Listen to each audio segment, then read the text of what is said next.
Kita mulai aja ya. Udah ini. Assalamualaikum warahmatullahi wabarakatuh.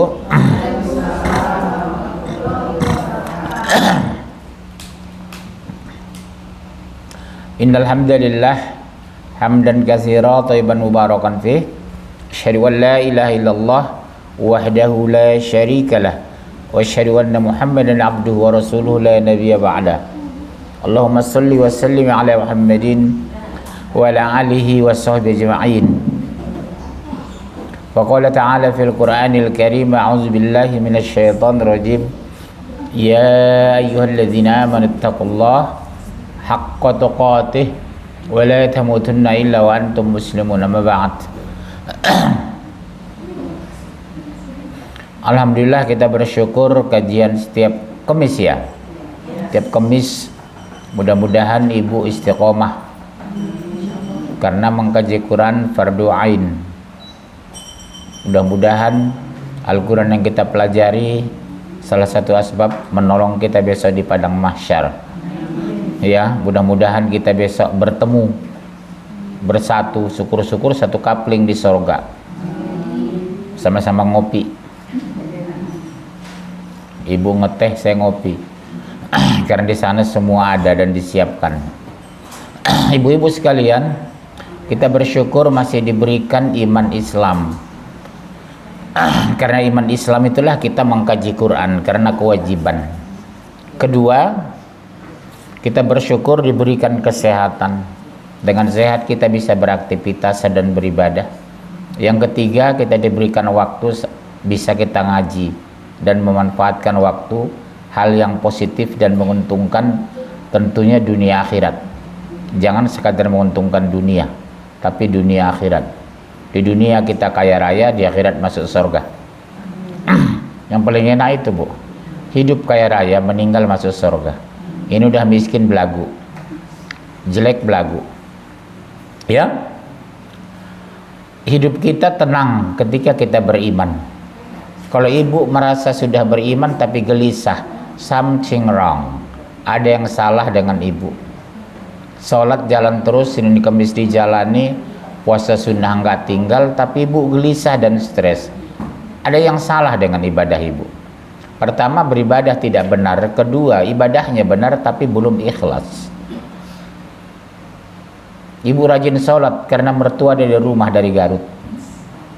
Rajin sedekah karena mertua sedang di rumah lagi dari Pekanbaru. Jadi sedekahnya bukan karena Allah tapi karena mertua. Ada itu ada. Cari muka, padahal mukanya sudah jelas.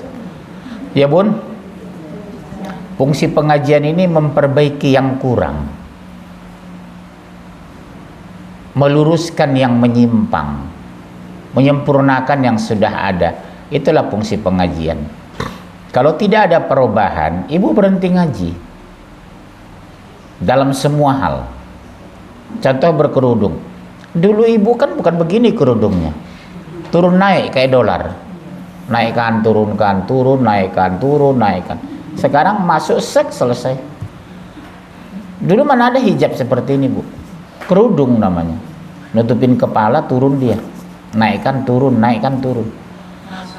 Rambut kelihatan. Di sekarang kan masya Allah semua hijab apa syar'i, insya Allah ya. Ibu-ibu sekalian, anakku, engkaulah harapanku, meneruskan yang kemarin. Kemarin kan ini tapi belum selesai. Anakku, engkaulah harapanku, masya Allah. Punya anak 3 semua taat. Kita meninggal ada yang mendoakan, kita hidup ada yang membantu. Ini enggak, Bu, punya anak 3, 2 bajak laut, 1 preman. Ada orang beruntung, Bu, punya 5 anak, 5-5-nya beriman. Udah kaya raya beriman lagi. Tawadhu, istiqomah, taat. Rumah 40 miliar, mobil 7. Tapi taatnya masya Allah. Ada saya temukan, Bu, di Menteng, di Pondok Indah gitu. Orangnya sederhana pengajian. Tiba-tiba Pak Munzir bisa ngisi kajian di tempat saya. Iya, Bu. Penampilannya sederhana, ya. Tiba-tiba pada hari hanya dikasih alamat, ternyata tinggal di Pondok Indah, rumah sekian puluh miliar, orangnya tawadhu sekali, subhanallah. Karena apa? Iman sudah di dada. Letakkan iman di dadamu, letakkan dunia di tanganmu. Silakan lepas, nggak ada masalah. Iman jangan lari. Saya ulang ya bunda, letakkan iman di dadamu, letakkan dunia di tanganmu. Jangan dibalik bu, iman di tangan, dunia di dada. Kalau iman di tangan cepat lepas dan hilang, ya. Tapi kalau harta sudah di dada akan pelit dan susah berbagi. Karena ini kucari, bukan kuberi. Silakan bu. Waalaikumsalam warahmatullah. Baik. Anak adalah anugerah dan cobaan bagi orang tua, pasti. Punya anak ibu 3, 2 beriman tapi nakalnya subhanallah. Ibu punya anak 5, 3 beriman, 2 badungnya, ya Allah. Ada. Ketika yang 3 orang menenangkan hati, yang 2 orang membuat kita pusing. Ada seperti itu. Ada yang 5 orang semua beriman. Ada yang 3 setan semua. Melihat aja jijik. Akibat apa tadi? Bisa karena faktor lingkungan, bisa karena teman akrabnya, bisa karena ibu salah didik. Maaf, jujurlah. Ibu ini kan baru ngerti agama, kita ibu kan ibu, termasuk saya. Kan tidak dari kecil kita taat, jujur. Betul kan bu? Tidak dari kecil kita mempelajari tafsir Quran seperti sekarang. Ngaji ya ngaji. Ibu mungkin dari dulu udah biasa ngaji, tapi nggak ngerti kan? Iya baca terus. Apa artinya? Tahu. Sekarang inilah banyak ustadz, banyak ulama, alumni dari Mesir, dari Al-Azhar, dari Kairo, dari Saudi, dari Tegal, mengajarkan ibu-ibu. Oh ternyata ini maknanya. Kadang ibu baru 6 tahun mungkin itu ikut kajian Quran ini. Ada mungkin ibu baru 3 tahun. Ya alhamdulillah. Itulah ibu ajarkan di rumah. Makanya sering saya bilang, anak ibu ajak ikut pengajian kalau hari libur di sini. Ajak malam Ahad, setiap malam Ahad kita pengajian, bawa suami, bawa anak. Ya bunda ya, udah sering kan saya ulang-ulang itu. Malam Ahad di sini setiap malam Ahad ada pengajian. Bawa suami, bawa anak, bawa tetangga, bawa teman akrab. Ini muat kalau 5-60 orang di sini. Insyaallah ya. Makan malam bersama kita di sini bu. Tapi kalau ibu bawa makanan bagus, kita makan rame-rame. Biasanya habis pengajian kita makan rame-rame. Ya, untuk keakraban. Ya bunda? Insya Allah masih tanamkan pada hati mereka rasa cinta terhadap anak-anaknya. Semua kita mencintai anak, sepakat. Sebadung-badung anak ibu tetap mencintainya. Ketika diganggu orang, ada terluka di hati, itu anakku. Padahal di rumah ibu luar biasa menghadapinya. Tapi begitu disakiti orang, disakiti tetangga, tetap mengatakan itu anakku. Subhanallah. Karena darah daging kita keluar dari rahim ibu 9 bulan lebih, dibesarkan dengan suka dan duka. Ke pesta dibawa, ke toilet dibawa, kemana-mana dibawa. Pernah nggak ibu ninggalin sebentar di rumah? Enggak kan? Kemana-mana dibawa. Beratnya masya Allah. Wahnan ala wahni wa fisoluhu. Berat bertambah berat kata Allah. Berapa berat tertinggi bu ibu hamil itu? Ada tambah 20 kilo dari berat normal. Ada yang pernah begitu? Misalnya berat ibu 50 kilo, begitu hamil tua 70, ada ya? Ada ya? Coba bayangkan beratnya perjuangan ibu itu. Ke pesta dibawa, kemana-mana dibawa. Makanya kenapa dosa besar melawan ibu? Karena mereka wahnan ala wahni wa fisoluhu. Berat bertambah berat. Kalau orang tua kami laki-laki, ayah kami atau ayah ibu gak pernah membawa seperti itu. Dia betul berat cari makan, tapi tidak pernah mengeluarkan darah. Ibu masya Allah berdarah-darah melahirkan anak, baik itu sesar maupun normal. Itulah mungkin besar dosa melawan seorang ibu itu. Sesar tetap berdarah. Melahirkan normal mungkin lebih banyak darahnya demi anak. Tapi begitu capeknya ibu ngeden habis melahirkan, begitu bayinya sehat, hilang capek ibu. Betul ya? Bu, ini anak ibu. Ibu lihat sempurna, jari-jari sempurna. Ada rasa syukur yang mendalam. Alhamdulillah ya Allah, anakku lahir selamat dan sehat. Seorang ibu yang tulus. Ya? Sampaikan itu kepada anak. 9 bulan lebih nak kamu di kandungan mama dulu. Kalau kamu melawan mama, terlalu menyakitkan bagi mama. Ridho Allah tergantung ridho mama nak. Kalau kamu sangat mencintai mama dan mama menyayangi kamu, Allah meridhoi kamu nak. Lihat anak-anak yang mencintai ibunya, rata-rata berhasil bu. Ya, rata-rata saya lihat orang mencintai ibu itu, anaknya berhasil. Sudah nikah, cenderung orang kan lebih mencintai istrinya daripada ibunya. Padahal sama-sama harus kita cintai. Cintailah istrimu karena yang menyiapkan makan dan minum. Cintailah ibumu karena sudah membesarkanmu. Sampaikan itu kepada anak laki-laki ibu. Kalau kamu nikah nak, jangan sampai meninggalkan mama nak. Kamu anak laki-laki satu-satunya nak. Siapa yang punya anak laki-laki satu-satunya? Iya, sampaikan sama anak itu. Demi Allah nak, kamu harapan mama nak. Mama besarkan kamu dulu. Kalau kamu meninggalkan mama karena istrimu, jujur nak, menyakitkan bagi mama. Kamu harapan mama. Ya bunda ya. Ibu yang punya anak laki-laki, yang punya mantu juga ngomong sama mantu bu. Nak, demi Allah, mama nggak punya anak laki-laki. Kamulah membela mama di hari tua nanti. Karena kamu mantu laki-laki mama. Oh nggak bersedia saya, udah nggak usah nikah. Nikah aja sama preman di luar sana. Ya bunda ya. Ibu ada juga kan yang punya anak perempuan nggak punya anak laki-laki. Sampaikan sama mantu ibu begitu. Ikhlas nggak kamu nak hari tua mama besok tinggal di rumah kamu? Kalau suami mama sudah meninggal. Oh enggak ma, maaf ma ya. Kami nggak terbiasa. Ya udah, nggak usah jadi nikah. Pahit-pahit aja bu. Ibu kalau dilamar, anak ibu dilamar laki-laki, ngomong apa adanya. Ya, karena ada juga tipe laki-laki mantu gitu, nggak suka mertuanya di rumahnya. Mungkin ada faktor bu, nggak juga kita salahkan dia. Si mertua kadang bawel, beli sopa merah. Ngapain sih beli sopa merah? Uang dia bukan uang lo. Betul kan bu? Kadang mertua itu kadang bawel memang. Kenapa beli sopa merah? Kenapa sih tiap hari beli ayam, beli daging? Kan uangnya. Mama di kampung cuma makan sayur doang. Ya iyalah miskin. Ada juga gitu mencampur urusan anak. Jangan lakukan itu bu. Orang suaminya orang kaya, biar aja lah. Siapa sih ini punya mantu orang kaya? Angkat tangan. Iya. Iya, itu yang penting, kaya hati. Tapi lebih penting lagi kaya harta juga bu.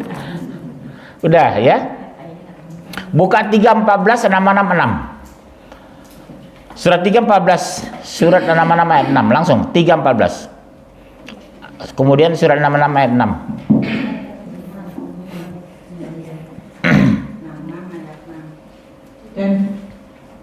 Dan bila mereka berjumpa dengan orang 3:14.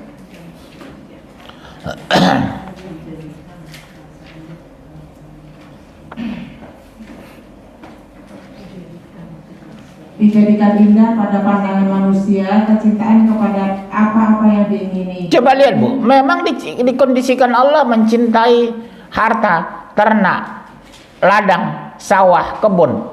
Ingin menguji Allah, lebih cinta ke sana atau cinta Allah?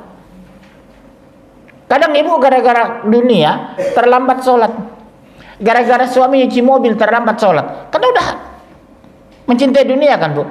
Pak udah zuhur, pak orang udah berangkat ke masjid, nanggung mah nyuci mobil.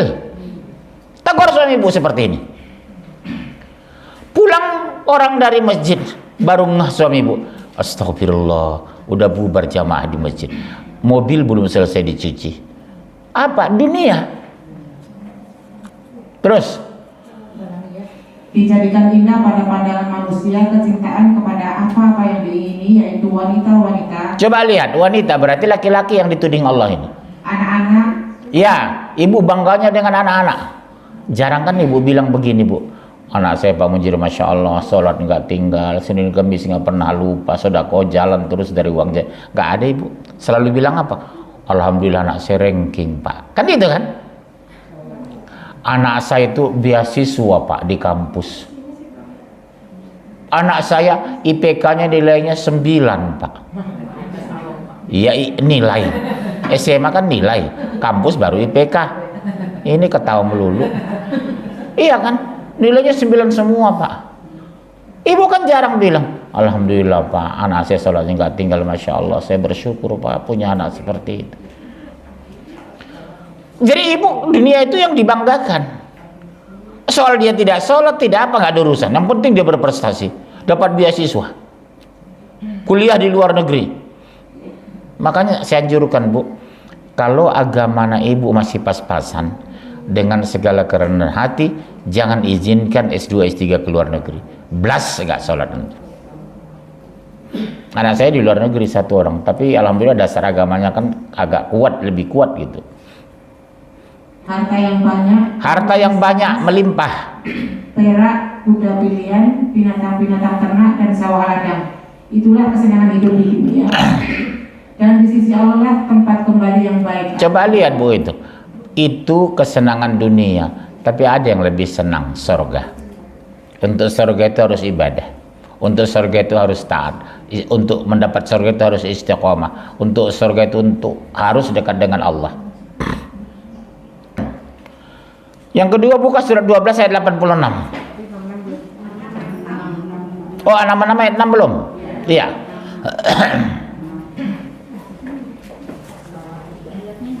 Hai orang-orang yang beriman, peliharalah dirimu dan keluargamu dari api neraka yang bahan bakarnya adalah manusia dan batu. Stop. Yang disuruh dipelihara dari api neraka apa, Bu? Keluargamu. Siapa objek ayat ini, Bu? Suami ibu. Siapa yang harus dia jaga? Istri dan anak. Ibu gak usah ngurusin orang lain dulu, Bu. Urus dulu anak. Suami jangan urusan orang lain dulu. Urus istri dan anakmu. Udah sholat enggak? Yang wanita sudah berhijab enggak? Laki-laki sudah ke masjid enggak? Maaf, ada enggak di antara ibu, suami, anak laki-laki sholat dari rumah? Ada enggak di sini, jujur, Bu? Anak atau suami ibu laki-laki sholatnya masih di rumah, karena laki-laki sholatnya ke masjid. Kalau ibu sukarela ke masjid bagus, di rumah juga bagus, nggak apa-apa, Bu. Ibu di rumah terus nggak apa-apa kok. Ada di sini anak laki-lakinya yang tidak mau, nggak ke masjid. Tegur pelan-pelan, nak, kamu laki-laki, nak. Kadang suami ibu cuek, anaknya nggak sholat ke masjid, padahal dia rajin ke masjid. Kena besok padang mahsyar. Siapa yang paling berat itu? Ayahnya, bukan ibu. Ku ampusakum wa ahlikum naro. Jaga diri dulu lah. Perbaiki dulu pribadinya. Makanya ibu mau cari suami itu biar kaya raya, yang penting soleh. Ya, Bun? Ini sudah miskin belagu. Ibu dulu ketemu suami di mana? Di halte. Di mana? Ibu yang baju biru di mana ketemu suami dulu? Kantor. Wawasan keluarga. Subhanallah. Iya, ada ketemu di halte, Bu. Kualitas suaminya halte lah. Halte Berlan lagi. Ya. Terus penjaganya malaikat yang kasar, yang keras, yang tidak mendurhakai Allah terhadap apa yang diperintahkannya kepada mereka. Yang mengatakan ini siapa? Allah. Apa yang diperintahkan. Keras, kasar, jelek. Malaikat maut, Malik itu, Bu, penjaga neraka itu wajahnya jelek dan menakutkan. 36 penjaga neraka itu, 36 malaikat, wajahnya luar biasa jelek. Melihat aja kita ngeri karena jeleknya. Itulah menyeret manusia ke neraka, dijaga 36 malaikat. Bayangkan, nauzubillah. Ketika ibu masuk surga, ibu mengintip dari surga. Di antara penduduk neraka itu ternyata suami ibu. Nauzubillah. Loh, kok suami saya di sana ya? Loh, kok teman pengajian saya ada di sana? Loh, kok teman akrab saya waktu kuliah di neraka? Karena kita bebas Bu mengintip penduduk neraka nanti dari surga, insya Allah. Disiapkan jendela tempat mengintip. Ya, Bu, bebas kita nanti ngintip orang penduduk neraka itu. Yang paling menakutkan begitu ibu lihat dari jendela surga itu ada keluarga ibu di sana di neraka itu. Yang paling mengerikan suami ibu mungkin di sana diantaranya. Bisa jadi kok, ya, gak ada jaminan. Laki-laki malas ngaji, nonton TV, ngobrol sama temannya, ngopi. Ibu ngaji habis maghrib, dia ngopi. Ibu ngaji habis isya, dia rumah tetangga ngobrol. Tegur Bu, Papa udah 56 tahun masih ngobrol tiap malam sama tetangga. Terus kapan kenal Quran? Saya nggak bisa baca Quran mah. Duduk di sini Pak, saya baca Quran. Papa tiduran nggak apa-apa kok. Kenapa laki-laki nggak bisa baca Quran? Ya? Kenapa saya tahu? Kalau kita bikin tadarusan di masjid yang hadir cuma 3 orang. Kadang lain nggak berani hadir karena nggak bisa baca Quran. Bapak-bapak itu banyak nggak bisa baca Quran loh Bu. Mungkin maaf sekali Bu. Mungkin antara suami ibu ada seperti itu. Ajari Bu, nggak apa-apa. Pak, nggak apa-apa kok saya ajari Pak. Ya Bun, minimal dia mau mendengarkan baca Quran, ibu yang baca. Udah, masih ada. Poin berikutnya, selalu memperdengarkan lantunan Al-Quran sejak kecil kepada anak. Jadi bukan lagu, bukan nyanyi Bu, jauh, ya jauhlah dari anak, dari Allah. Selalu memperkenalkan Al-Quran, lantunan Al-Quran sejak dini kepada anak. Umur 3 tahun, ibu kan punya tip di rumah, punya radio, setel yang ngaji, yang murotal. Surat 2, 1-5.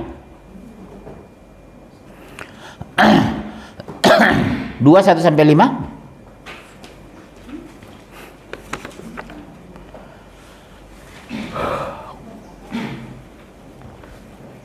Alif Lam Mim. Kitab Al-Quran ini tidak ada keraguan padanya, petunjuk bagi mereka yang bertakwa. Coba lihat Bu, petunjuk bagi yang bertakwa. Jadi kalau orang nggak bertakwa, nggak mungkin menguntungkan dia. Kedua, kalau tidak bertakwa, nggak mungkin dia kembali ke Quran. Yang ketiga, kalau dia tidak bertakwa, tidak akan memuliakan Quran. Yang keempat, kalau dia tidak bertakwa, tidak mungkin rajin baca Quran. Cuek. Yang didengar lagu, nyanyian. Ibu saya kadang, saya pikir di kampus musik, di mobil musik, di rumah musik, di jalan musik, di terminal musik, penggantian pejabat musik. Kan nyanyi-nyanyi kan kalau habis penggantian pejabat itu kan, habis sertijab, setelah terima jabatan nyanyi-nyanyi. Perpisahan sekolah musik, betul ya Bu? SMA, SMP, kemudian di kampus pasti ada organ tunggal. Pesta pernikahan anak ibu organ tunggal. Mereka bilang, kenapa sih nggak ada musiknya Pak? Astagfirullah. Nah itu contoh-contoh apa Bu? Orang merasa aneh kalau tidak ada musik sekarang. Ibu coba lihat di kereta musik, di terminal musik, di bis musik. Ya maaf, mungkin di rumah ibu juga musik. Di setel anak, di setel suami. Tegur Bu, tegur ya. Jangan ya nak, mendingan setel kaset murotal. Nah ya terus, yaitu orang yang beriman kepada yang gaib, yang mendirikan sholat dan mengharapkan sebagai rezeki yang kami anugerahkan kepada mereka. Tidak semua Bu, sebahagian. Berapa persen maksimal dari harta yang boleh disedekahkan? Berapa? 2,5%. Maksimal sepertiga, 33% coba. Kalau ibu uang 1 miliar, maksimal ibu sedekahkan 300 juta. Gak boleh sedekahkan semua, enggak. Misalnya suami ibu dapat uang hadiah, jual warisan ibunya dapat 1 miliar, langsung sedekahkan ke masjid 1 miliar. Enggak boleh Bu. Maksimal 300 juta. Karena ada hak istri sana, hak anak, hak saudara kandung, hak orang miskin. Ya, sama dengan ibu bulan Ramadan, bikin kolak seember, semua disedekahkan, suami nggak dapat kolak. Di sana ada hak kolak anak ibu, suami ibu. Kasih tetangga bagus, tapi kolak untuk suami, untuk anak dipastikan dulu dong ada. Ya. Ya. Dan mereka yang beriman kepada kitab Al-Quran yang telah diturunkan kepadamu dan kitab-kitab yang telah diturunkan sebelummu, serta mereka yakin akan adanya akhirat. Selalu ditutup yakin akan adanya akhirat. Di akhirat hanya 2 alternatif, surga dan neraka. Ibu pilih mana? Surga atau neraka? Salah satu ciri orang masuk surga apa Bu? Amanu wa amilus soleh. Beriman dan beramal soleh. Amal itu ada 2 Bu, ada amal soleh, ada amal salah. Amal salah itu bisa syirik, bisa bid'ah. Amal salah dia, kelihatannya beramal memang dia. Kelihatannya ibu berkerudung, tapi bukan karena Allah. Misal, kelihatannya ibu rajin sedekah, tapi karena mertua. Berarti amalnya salah, bukan amal soleh. Di kampung nama ibu kesohor, di Cianjur, Sukabumi, di Medan, Pekanbaru. Mantunya Bu Satarma orangnya pemurah. Padahal ibu cari muka sama mertua waktu itu, karena mertua sedang di rumah dari Garut. Siapa di sini orang Garut? Cianjur. Terus mereka itulah yang tetap mendapat petunjuk dari Tuhan mereka. Lihat bahasanya Bu, mereka yang tetap dapat petunjuk. Dan mereka lah orang-orang yang beruntung.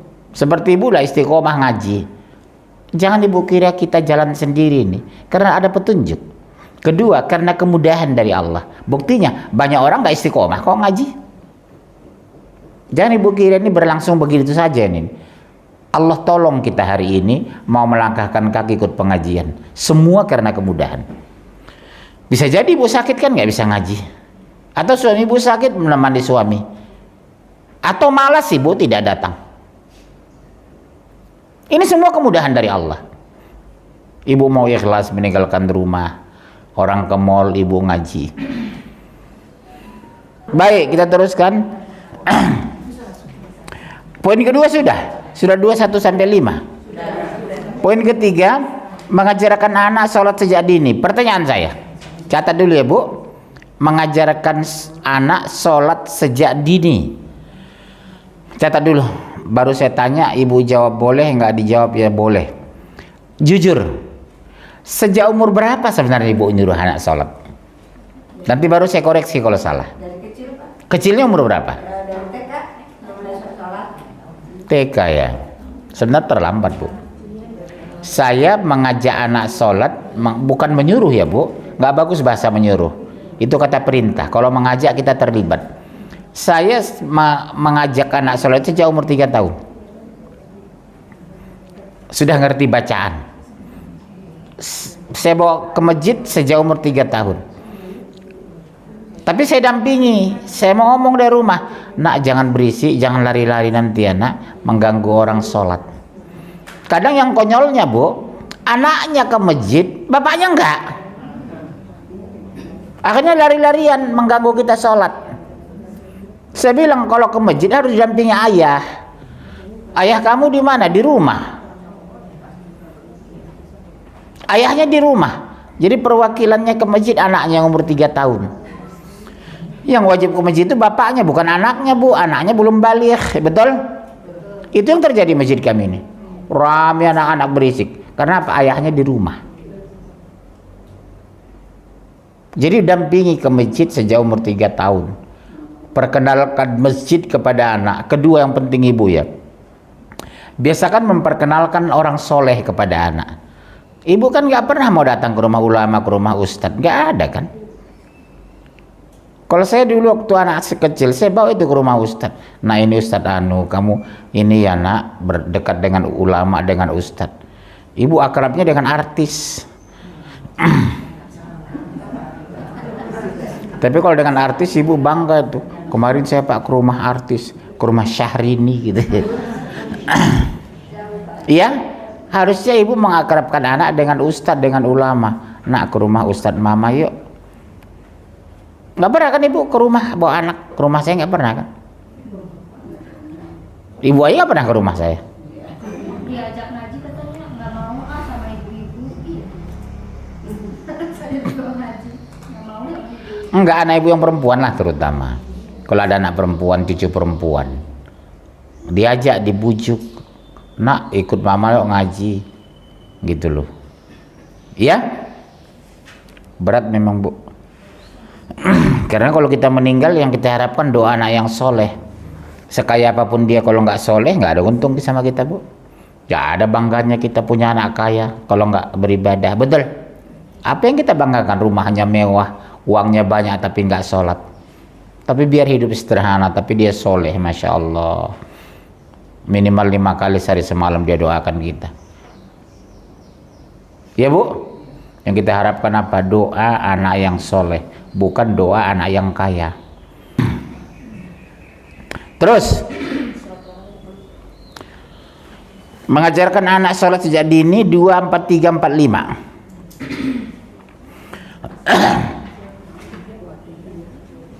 5. Surat 2, 4, 3, 4, 5 dan surat 4, 103.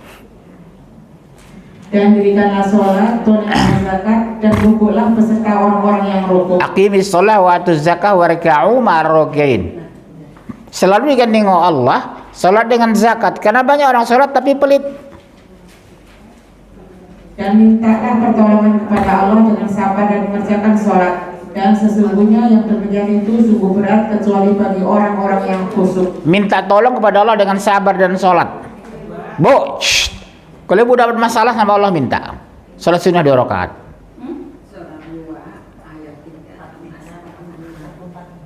Belum ketemu ibu ya?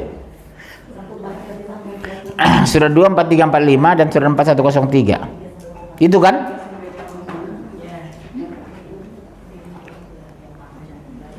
Surat 2 ayat 43 dan 45. Kemudian surat 4 103. Ya bun, ajarkan, ajak anak sholat sejak dini. Kalau perempuan dengan ibu jamaah di rumah lebih betul daripada ke masjid.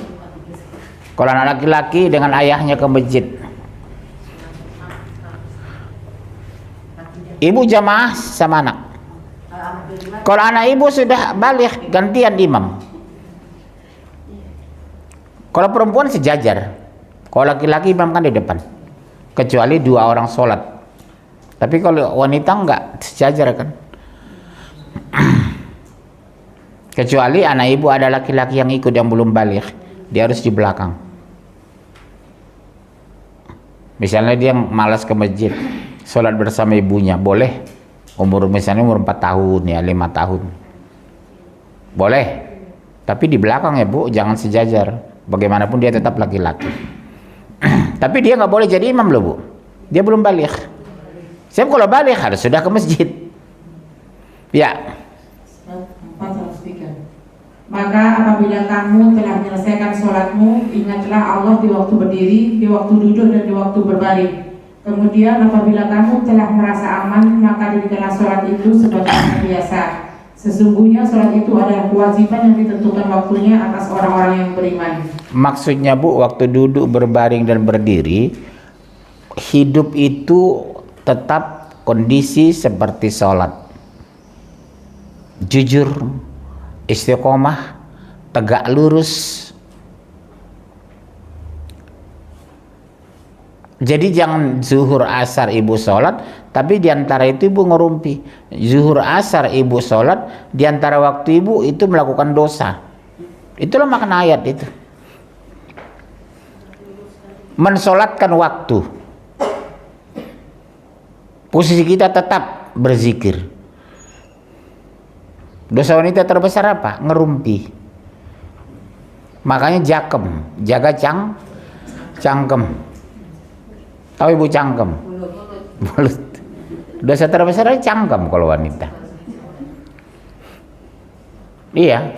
Jadi kalau ibu sudah bisa jaga cangkem, insya Allah ibu peluang surga lebih besar. Asal ketemu ngomongin orang di tukang sayur, di pengajian, lihat ibu itu, udah wajahnya kulitnya hitam, pakai baju merah lagi, nggak pantas ya bu? Iya ya, gitu. Terus kalau nunggu putih nggak pernah baju merah dong dia, harus operasi. Ada aja diomongin kalau ibu-ibu. Ya. Keempat, mengajarkan anak adab dan akhlak. Nah ini penting bu. Tidak sekadar sholat tapi berakhlak sama orang tua, sama tetangga, sama teman, sama mertua. Nak, hormati dia ya nak, dia lebih tua dari kamu. Hormati abangmu ya nak, itu lebih tua dari kamu. 17, 23, 24. Mengajarkan anak adab dan akhlak.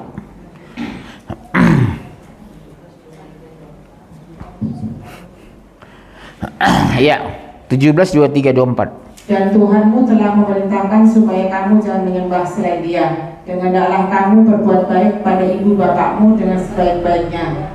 Jika salah seorang di antara keduanya atau kedua-duanya sampai berumur lanjut dalam pemeliharaanmu, maka sekali-kali janganlah kamu mengatakan kepada keduanya perkataan ah, dan janganlah kamu membentak mereka, dan ucapkanlah kepada mereka perkataan yang mulia.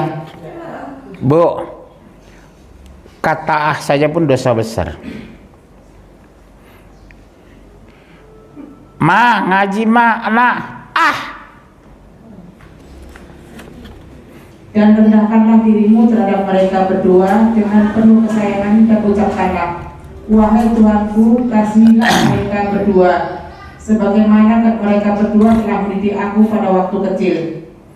Kenapa bu dilampirkan Allah? Kasihanilah mereka berdua ya Allah, seperti mereka mendidik aku waktu kecil. Kok sampai ada seperti mereka mendidik aku waktu kecil? Bu, kenapa? Karena ketika anak kita kecil, bayi, sampai sekecil-kecilnya kita urus, digigit nyamuk, udah ngomel. Itu lihat ada nyamuk, ambil minyak kayu putih, minyak telon, minyak itu, segala minyak. Tapi kalau anak ibu sudah 20 tahun, mau digigit diawak kek, digigit apa kek, terserah lo. Gak ada urus ibu kan kalau umur anak 20 tahun. Mau digigit ular kek. Tapi kalau kecil, digigit nyamuk aja udah ribut ibu. Pak lihat tuh anak gigit nyamuk itu, bentol itu kayu. Lihat pak, ambil minyak kayu putih, minyak telon, minyak buaya, segala minyak dikumpulin. Begitulah, bu. Coba lihat di doa itu, seperti mereka mendidik waktu kecil. Artinya mudah-mudahan Allah memperhatikan anak kita seperti kita dulu memperhatikan waktu kecil, menyayangi dia seperti kita menyayanginya. Karena macam saya, anak saya luar negeri, siapa yang bertanggung jawab? Ya saya hanya kepada Allah. Sayangi anakku ya Allah, jaga anakku, pelihara ya Allah. Iya kok. Di pesantren 2, anak 3 nggak ada depan mata. Kalau ibu kan depan mata. Saya 2 pesantren, 1 di Turki. Sedih pasti. Lebaran nggak pulang. Karena sekali pulang sekian ongkos bu. Dari mana uang saya? Ibu nggak pernah bantu. Iya. Tapi demi masa depan anak-anak harus kita ikhlas dalam kesepian dan kesendirian. Bu, harus ikhlas. Kadang tengah malam saya menangis, ya Allah, orang 3 anaknya dirubah, aku tidak ada satu pun depan mataku ya Allah. Kadang menangis juga saya bu. Kalau saya memeluk anak saya berangkat ke udah menangis saya, ya Allah, belum tentu setahun anakku pulang ini. Kalau dia enggak, cuek aja. Iya, dia kemarin ke Turki. Uang suami juga dia obok-obok. Masya Allah. Iya baru pulang Bu dari Turki, masih ada coklatnya nggak, bagi-bagilah sama ibu ini. Kasih satu-satu orang. Masih ada kan? Ya Bu ya. Itulah seorang ibu itu. Kalau kami masih bisa menahan. Tapi kalau seorang ibu, karena ibu yang besarkannya dulu kan. Ya. Makanya kalau saya pingin Bu, kalau anak saya nikah, minimal satu orang tinggal di rumah saya. Pagi-pagi bangun saya ada cucu yang saya lihat. Orang kan 7 anak, satu pun gak ada tinggal sama ibunya. Betul ya Bu? Alasannya apa? Semua punya rumah sendiri. Seperti ibu lah, gak usah jauh. Ibu anak berapa? 4. Semua kan tinggal di luar setelah nikah kan Bu? Tinggal satu yang di rumah itu yang. Itu pun karena belum nikah kan? Iya. Iya. Karena selalu pingin mandiri. Padahal kalau saya pingin minimal satu orang lah anak cucu saya tinggal di rumah. Ya terus. Habis ya 4103.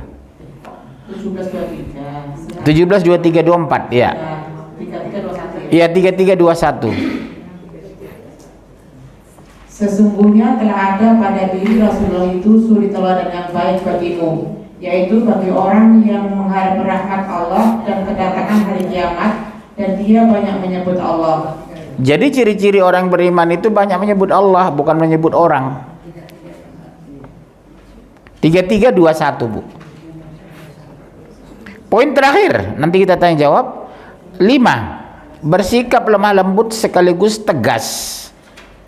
Lemah lembut tapi harus tegas, tegas tapi lemah lembut. Surat 3:159. Bersikap lemah lembut tapi tetap tegas. Contoh, nak, kamu harus berangkat ngaji ya. Berangkat sekarang nak. Tidak harus kasar kita ngomong. Berangkat sekarang ya nak. 3:159.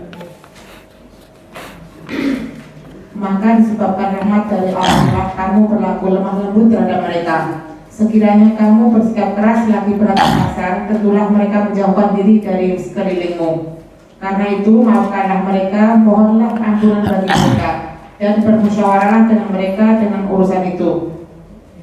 Kemudian apabila kamu telah membulatkan tekad, maka bertakwalah kepada Allah. Sesungguhnya Allah menyukai orang-orang yang bertawakal kepadanya. Terhadap tetangga, kalau ibu kasar dikit pasti dijauhi Bu. Bu jangan dekat-dekat ibu, itulah orangnya kasar. Karena lemah lembut itulah kita disegani, disenangi oleh kawan-kawan kita, disegani, disenangi oleh tetangga. Ayat terakhir Bu. Biasakan diskusi dengan anak. 37:102. Biasakan diskusi dengan anak, tidak mendikte anak. 37:102. Baru kita tanya jawab diskusi. Biasakan diskusi dengan anak. Surat 31:102. 37:102.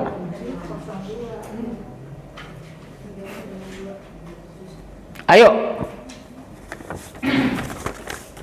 Maka tatkala anak itu sampai pada umur yang sanggup, berusaha bersama-sama Ibrahim. Ibrahim berkata, "Hai anakku, sesungguhnya aku melihat dalam mimpi bahwa aku menyembelihmu.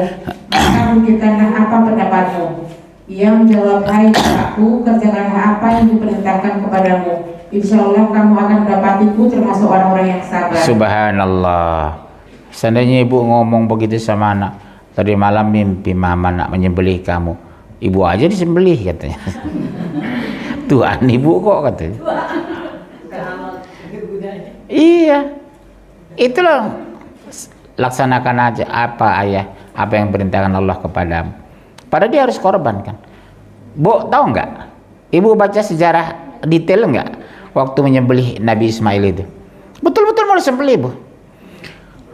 Begitu pisau udah mau leher, saya kalau baca pertama menangis saya tuh Bu. Apa kata Nabi Ismail?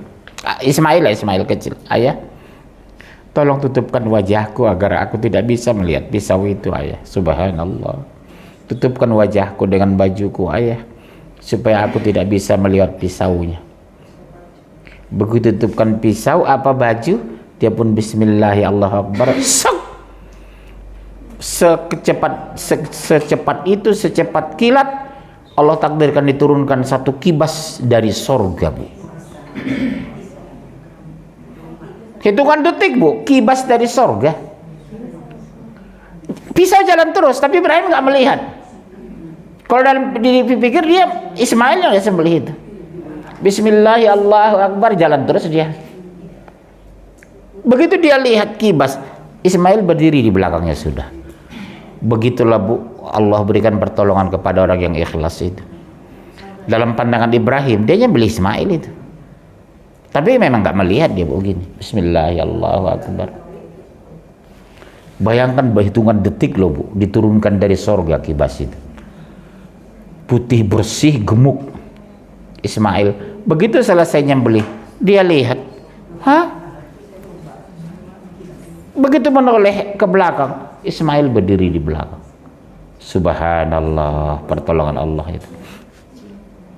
Ibu kira-kira sembelih anakmu gimana ceritanya? Bukan takutnya, Bu, nggak tega, betul kan? Begitu ibu ngomong sama anaknya, nak, tadi malam mama disuruh menyembelih kamu, mama aja yang disembelih katanya. Tuan mama kok katanya. Oke, sampai di situ ada pertanyaan. Ada pertanyaan?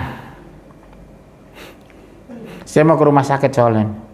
Masih boleh 20 menit lagi tanya jawab. Berarti contoh yang dari tadi ini apa itu?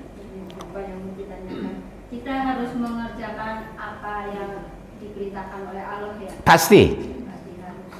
Yang dilarang ditinggalkan, yang diperintahkan dijalankan. Walaupun seberat apapun. Walaupun Bunda, dalam kenyataan belum semua perintah Allah kita amalkan. Jujur ya. Sebaliknya. dengan kesabaran. Iya. Jujur aja lah, termasuk saya. Apakah kita sudah sempurna melaksanakan perintah Allah? Tidak. Sholat aja lah, tidak semuanya sholat ibu khusyuk. Kan tidak semua kan sholat kita bisa khusyuk.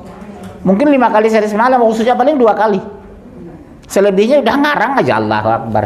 Pak Ustaz, sesudah kita takbir tapi belum khusyuk, boleh diulang lagi? Nggak ada perintah Rasul seperti itu. Nggak boleh membatalkan itu, Bu. Sering saya perhatikan gini, Bu. Bu, kan sering begini kan? Allah, nggak jadi kan gitu. Apa susahnya? Allahu Akbar.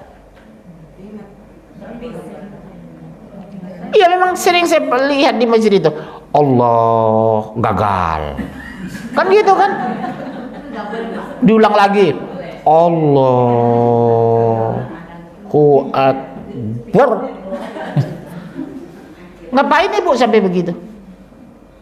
Allahu Akbar, selesai. Nggak ada usolli fardul maghribi, itu pendapat ulama, bukan dari Rasul. Usolli itu nggak ada dari Rasul. Siapa sini masih pakai usolli? Itu bukan dari Rasul itu. Sengaja aku sholat maghrib 3 rakaat karena Allah Ta'ala usolli fardul maghribi salas rakaatin. Adaan lillahi ta'ala, Allah nggak ada, Bu. Nggak ada, Bu. Sholat sunnah, sholat wajib, sholat nggak ada. Niat dari rumah, niat kita sebelum wudhu kan, oh ya, aku mau sholat sunnah qobla zuhur, ya sudah, itulah niat. Emang ibu kalau mati cabai, sengaja aku mati cabai karena Allah Ta'ala, kan enggak kan? Dari rumah mati cabai, ya sudah, sampai di kebun mati cabai. Begitu cabai yang lain, sengaja aku mati cabai karena Allah Ta'ala, bismillah. Jadi niat itu tidak dilafalkan, itu dalam hati. Ya Bunda ya? Di rumah ibu berniat ngaji, oh ya saya ngaji, itu niat. Pak, tapi kami kan diajarkan sama ustaz kami, itu pendapat ulama, bro. Bukan dari Rasul. Makanya saya nggak ada pakai usolli, Bu. Sampai masjid, Allahu Akbar. Orang di rumah sudah niat sholat maghrib kok. Nggak mungkin sholat zuhur. Di sholat isya pulang, tarawih jamaah saya di rumah. Saya kadang sebulan cuma 3 kali tarawih di masjid itu. Saya tarawih jamaah di rumah sama istri. Paling 3 hari 4 hari saya sudah stop. Habis sholat isya jamaah, kan gak wajib ya kalau itu. Saya pulang dari masjid, santai dulu, makan kolak, makan bubur, makan pisang. Nanti jam 8:30 tarawih yuk, tarawih. Pak, walaupun sholat di tempat dekat itu boleh kita sholat berjamaah sama keluarga. Gimana Bu? Sholat musola kan dekat Pak. Iya. Kalau tahu saya berjamaah sama suami. Iya boleh aja. Enggak, iya nggak apa-apa. Iya boleh, ke masjid juga ibu boleh. Tapi kalau bisa kalau masjid agak jauh dengan suami, Dekat Pak, cuma 3 langkah. ya udah, nggak apa-apa. Ibu sendiri juga nggak apa-apa. Orang musolanya sebelah rumah ibu misalnya kan, nggak apa-apa. Karena istri Rasul juga ke masjid kok salatnya memang. Shh. Istri Rasul ke masjid salatnya. Tapi masjid itu depan pintu rumah Rasul. Itu yang harus dipastikan. Keluar dari pintu Rasul, masjid. Baik salat di rumah, kecuali salat wajib. Bu, shh. Itu hadis loh Bu. Se-Abdul salat itu di rumah, kecuali salat wajib bagi laki-laki. Kalau perempuan, Abdul salat perempuan di rumah. Tapi bukan berarti ibu dilarang ke masjid. Boleh, tapi harus ada suami, anak laki-laki. Kecuali seperti ibu kan, melangkah 2 langkah langsung masjid, itu lain cerita. Ya Bu, pastikan itu. Se-Abdul ibu salat di rumah kok, bukan di masjid. Perempuan ya, termasuk janda. Dia nanti ada lagi. Memperbanyak doa untuk kebaikan keluarga. Ini ada doanya nih. Surat 37 ayat 100, surat 14 ayat 40, 25 ayat 74. Itu materi sebenarnya itu. Itu nanti ibu hafal. Shh, ibu hafal doa itu. Habis sholat ibu baca. Iya. Jadi anak-anak kita itu. Ya Tuhanku, anugerahkanlah kepadaku seorang anak yang termasuk orang-orang yang soleh. Nah itu kan mulia doa itu. Bukan anakku jadi orang kaya, tapi anakku yang soleh. Terus, iya. Ya Tuhanku, jadikanlah aku dan anak cucuku orang-orang yang tetap mendirikan sholat. Ya Tuhan kami, perkenankanlah doaku. Itu dibaca ya Bu, di 3 surah itu di Al-Quran itu. Dan orang-orang yang berkata, ya Tuhan kami, anugerahkanlah kepada kami istri-istri kami dan keturunan kami sebagai penyenang hati kami, dan jadikanlah kami imam bagi orang-orang yang bertakwa. Berarti doa saya itu seorang suami. Bukan lagi orang bertakwa Bu, imam bagi orang bertakwa. Masya Allah. Keluar kita dari rumah, orang bilang bapak itu orang taat loh, anak itu orang soleh. Beruntung bapak itu ya punya anak 5 semua soleh. Beruntungnya ibu itu punya anak semua taat. Jadi buah bibir anak kita di komplek Bu, kalau taat betul. Jangan sampai anak ibu itu pulang dari ini ya, jemuran kita nggak aman, berarti maliang. Ulangi, lupa Bu, ibu catat 3 surat berapa tadi?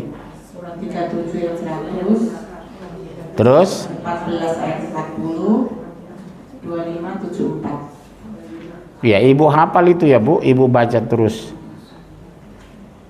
Yang ayat terakhir itu dibaca sama suami Bu, karena istri dan anak-anakku ya, ajarkan sama suami kalau suami belum menghafal itu. Udah Bu, itu hadiah dari Turki, silakan diambil 1, please take 1. Baik, terima kasih. Doa kafaratul majelis. Subhanakallah bihamdika asyhadu an la ilaha illa anta astaghfiruka wa atubu ilaik. Assalamualaikum warahmatullahi